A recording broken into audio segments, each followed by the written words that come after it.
साधक की भी होती है। भूख प्यास लगती है, वस्त्र और आवास उन्हें भी चाहिए। इन सब के लिए धन आवश्यक है। यही है काम, कामनाएं। आहार, वस्त्र और आवास मूल आवश्यकताएं हैं, पर अधिकतर सामान्य लोग इन्हीं से तृप्त नहीं। उनकी और कई कामनाएं होती हैं। ईश्वर की प्राप्ति हेतु समर्पित साधक निरंतर चिंतन, ध्यान, जप द्वारा इन कामनाओं से क्रमेण ऊपर उठ सकता है। परंतु सांसारिक व्यक्ति को ये कठिन मालूम हो सकता है। कामनाओं की पूर्ति हेतु धन आवश्यक है, किंतु कामना पूर्ति और पैसा कमाना ही हमारे साध्य बनकर न रह जाए। मुक्ति को परम लक्ष्य मानकर हमें आगे बढ़ना चाहिए। न धर्म न मोक्ष के लिए आज हम स्वार्थ कर्मों के लिए ही जीवित हैं। आज धर्म क्या है? जो मन को भाए वो धर्म। अपनी मर्जी से तोड़ मरोड़ लेते हैं। अपने स्वार्थ की प्राप्ति हेतु कुछ भी करना पड़े करेंगे। अपने स्वार्थ के लिए आज लोग हत्या, चोरी करने, बलात्कार जैसे कुछ भी करने को तत्पर। ऐसी स्थिति है आज विश्व की। इस संदर्भ में अम्मा को एक कहानी याद आई। एक बड़ी सी कंपनी का मालिक था। उसने मैनेजर पद के लिए 3 प्रत्याशियों को इंटरव्यू के लिए बुलाया। इंटरव्यू के लिए आया पहला प्रत्याशी प्रख्यात गणितज्ञ था। मालिक ने उससे पूछा, 2 जमा 2 क्या? 2 जमा 2 4, गणितज्ञ ने उत्तर दिया। मालिक ने पूछा, पक्का 4? गणितज्ञ ने कहा, हाँ पक्का, इसका उत्तर तो 4 ही होगा। गणितज्ञ ने उत्तर दिया। मालिक ने दूसरे प्रत्याशी को बुलाया। वो था चार्टर्ड अकाउंटेंट। उससे भी यही प्रश्न पूछा, 2 जमा 2 कितना होगा ये बताओ। चार्टर्ड अकाउंटेंट ने कहा, पूरे 4। मालिक ने पूछा, पक्का 4? औसतन 4, 10% इधर उधर हो सकता है, पर औसतन 4 ही होता है। ऐसा था चार्टर्ड अकाउंटेंट का उत्तर। तीसरा प्रत्याशी बिजनेसमैन था। उस पर भी वही सवाल दागा, 2 जमा 2 क्या होता है? सवाल सुनकर बिजनेसमैन धीरे से उठा। उसने दरवाजा बंद किया, फिर खिड़की बंद कर दी और फिर खिड़की पर कर्टेन भी खींच दी। फिर वो कुर्सी लेकर मालिक के बहुत पास जाकर बैठ गया और फिर धीमे स्वर में मालिक से पूछा, कहिए सर, 2 जमा 2 कितना बता दूं? ऐसे हैं लोग। जब धर्म पर टिके रहना कठिन हो जाए तो हम अपनी सुविधानुसार व्याख्या करते हैं, पर धर्म तो स्थिर तत्व का नाम है। धर्म से ही समाज में समरसता है। समस्त जगत इस धुरी यानी धर्म पर टिका है। धर्म पर ही जग टिका है। गीता में धर्म की चर्चा है। धर्म को थामे रखो। निजी धर्म और पारिवारिक धर्म 2 अलग चीजें हैं। सैनिक का धर्म अलग है। अर्जुन योद्धा था, क्षत्रिय। युद्ध में एक योद्धा का धर्म है युद्ध करना। युद्ध के समय सैनिक अपने घर में नहीं बैठ सकता या पत्नी बच्चों के साथ मौज करते नहीं बैठ सकता। उसे युद्ध क्षेत्र में होना चाहिए। देश है तो परिवार रहेगा। धर्म क्षेत्र में रहकर हम कर्म करें और अलग द्वीप न रहकर एक श्रृंखला की कड़ियां बन जाएं।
सॉफ्ट सनशाइन समुद्री तट पर बसे बुडेनिम गांव में 45 हेक्टेयर वन भूमि के क्षेत्र में बना है। ये प्राकृतिक वर्षा वन बुडेनिम गांव के उत्तर में स्थित है। इस जंगल के चारों ओर भ्रमण के लिए उपयुक्त तरीके से योजना बनाई गई, जिसमें विशाल पेड़ और पक्षियों के झुंड हैं। यहाँ का मुख्य आकर्षण इनसे जुड़ी जलधाराएं हैं। बुडेनिम वन भ्रमण में रुचि रखने वालों को बहुत प्रिय है। यहाँ जंगल में सैर और जंगल की एक विस्तृत यात्रा के लिए आवश्यक सुविधाएं जुटाई गई हैं। यात्रियों के लिए पैदल चलना आसान बनाने के लिए यहाँ पैदल चलने के लिए पुल और रास्ते जैसी सुविधाएं उपलब्ध कराई गई हैं।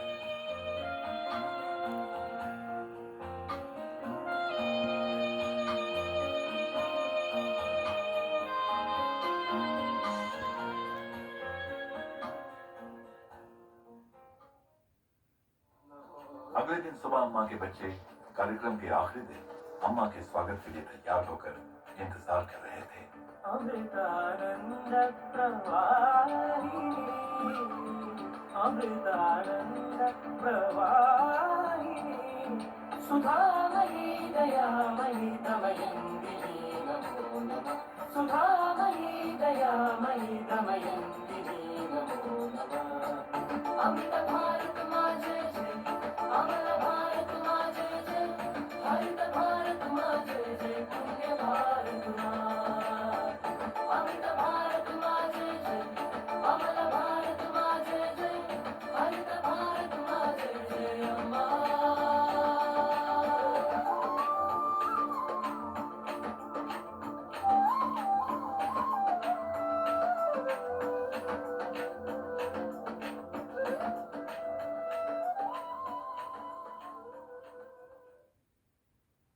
अम्मा ने आत्म पूजा और ध्यान में सभी का मार्गदर्शन किया।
अम्मा दर्शन देने लगी।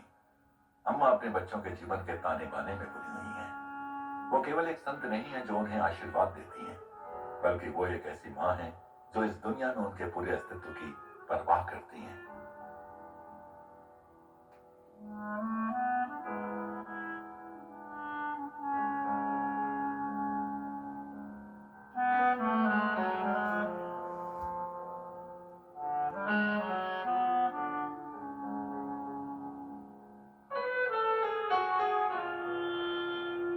जब मैंने पहली बार अम्मा की करुणा के बारे में सुना तो मेरी आंखों से अनियंत्रित रूप से आंसू बहने लगे।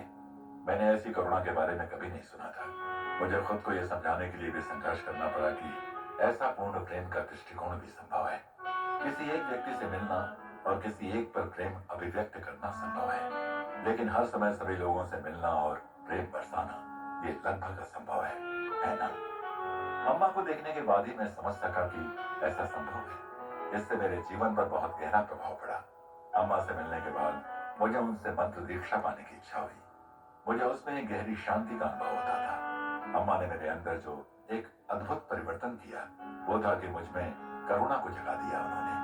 मैं अनुभव कर पा रहा था कि हर क्षण में मेरा हृदय शुद्ध हो रहा था। अम्मा सबको स्वीकार करती हैं, वो सब पर दया बरसाती हैं, जिसके लिए मैं सदा उनका ऋणी रहूंगा। अम्मा का दर्शन सहज बोध है। लोग अम्मा के प्रेम एवं करुणा पर कई तरह से प्रतिक्रिया करते हैं। कुछ लोग हंसते हैं, कुछ रोते हैं, कुछ लोग अपना दुख प्रकट करते हैं और कई सब कुछ भूल जाते हैं। जगत में ऐसा कुछ भी नहीं जो किसी को अम्मा के सानिध्य के अनुभव हेतु तैयार कर सके। वे कर सकते हैं तो बस यही कि अपने ऊपर उड़ेले जा रहे प्रेम को समेटने की कोशिश करें।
सनशाइन कोस्ट में दर्शन खत्म हो गए थे। अम्मा के प्रशिक्षण से जीवन उत्सव बन जाता है। अम्मा के बच्चे खुशी को चुनकर इस जगत को स्वर्ग बनाना सीखते हैं। अम्मा अपने बच्चों को सिखाती हैं कि सुख उनके भीतर है और अम्मा के मार्गदर्शन से उनका जीवन सचमुच एक सुखद अनुभव बन जाता है।